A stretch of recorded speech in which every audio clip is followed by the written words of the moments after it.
In this race is the top independent rider. International circuit. It's been a long wait.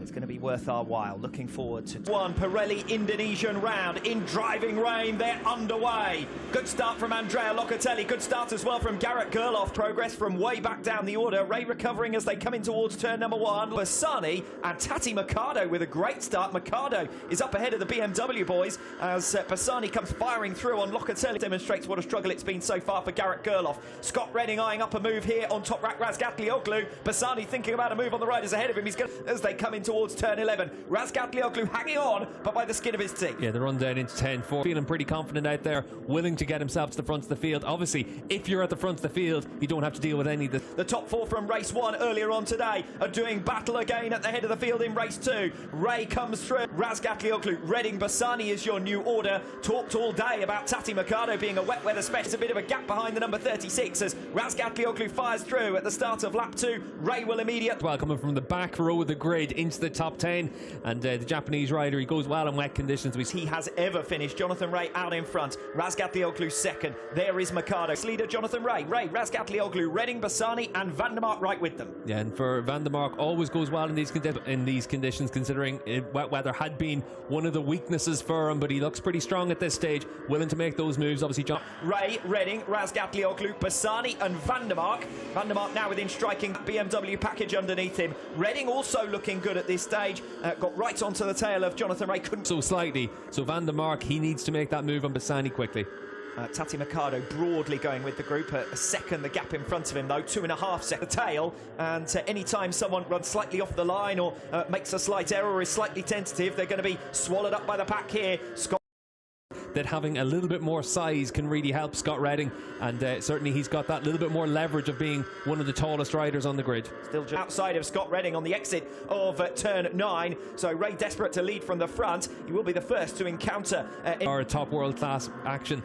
You're getting it right now. This is the first time they've ever been around this track in wet conditions, and now they're all really trying to figure it out on the fly. You can see Michael Van der Mark at the back. Mark was hoping to run the outside and give himself the inside for the next corner. It hasn't worked out for him. It's Bassani who's making progress. I think he may have been collected by Michael Van der Mark there after a bit of a moment coming off the top independent ranking. Unfortunately, his hopes of that end in the gravel trap. Yep. And Axel, understandably, very frustrated with that.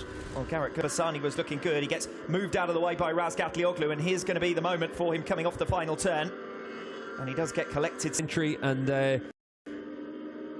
Van der Mark lifts into the path perhaps of, and that one was less contentious. Axel Bassani's collision there with Michael Van der Mark after already being unsound, but Redding responding quite nicely. Meanwhile, Michael Van der Mark getting through on Razgatlioglu. That's for third. Former teammates Van der Mark and Toprak Razgatlioglu. You can see how much rain is coming down. You can see how much gravel was left out in the racetrack as well there. But got it done. Redding up at the front then. Ray in second. The gap now over a second to this fight for third position. Van der Mark trying to come through in attack.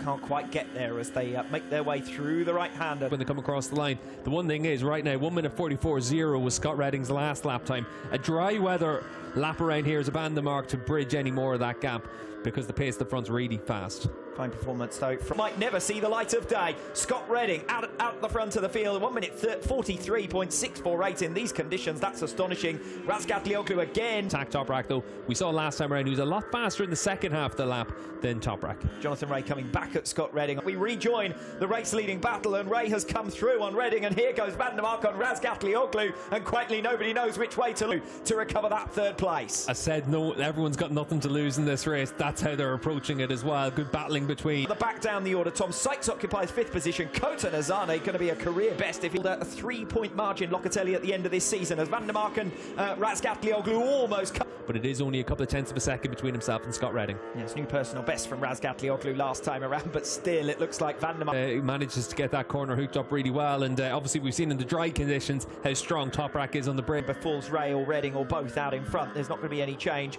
other than these two, whether they'll finish. Matched him to 100th of a second. And sticking right with him, less than 2 tenths as they come across the line to start lap number 9.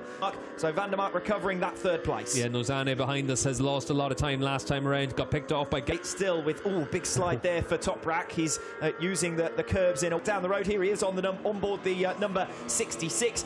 Garrett Gerloff will be the top independent rider, and Garrett Gerloff has recovered 6th place from Kota Nazane, who's consolidated 7th, but is now, as they are, that's Rinaldi gaining back the points that he trailed Andrea Locatelli by coming into this. Group himself, get himself back into a position to be right on the tail of Jonathan Ray, but 0.3 of a second with a lap and a half lead. Other than that, it's going to be a move down the inside through this section of the track on the last lap.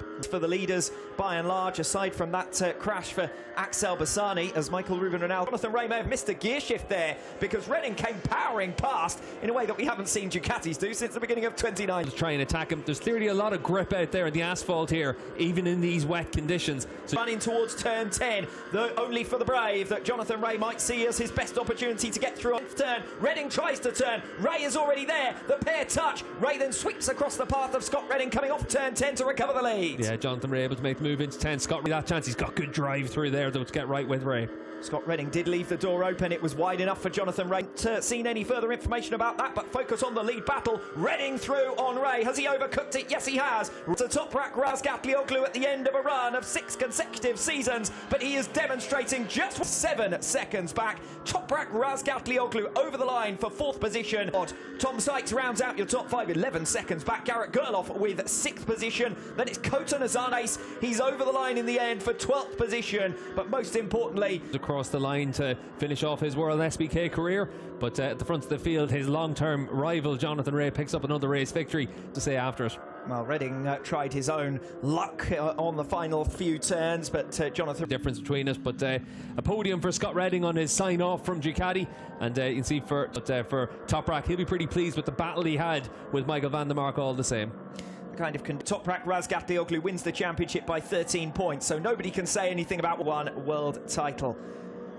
What shenanigans are going on here? Ray in the Superbike World Championship, and he comes up with 2 race victories out of 2. Yes, not too surprising, is it? Toprak Razgatlioglu is, and Jonathan Ray returns to his old trusty, and that's a nod to Razgatlioglu as much as to anything else. Next year for Jonathan Ray, and back to basics for Kawasaki as well. They need to start to work toward a 6-year spell for Jonathan Ray as the world champion. Yeah, and the opening round might have left it in some doubt. Assen might have left it in some doubt.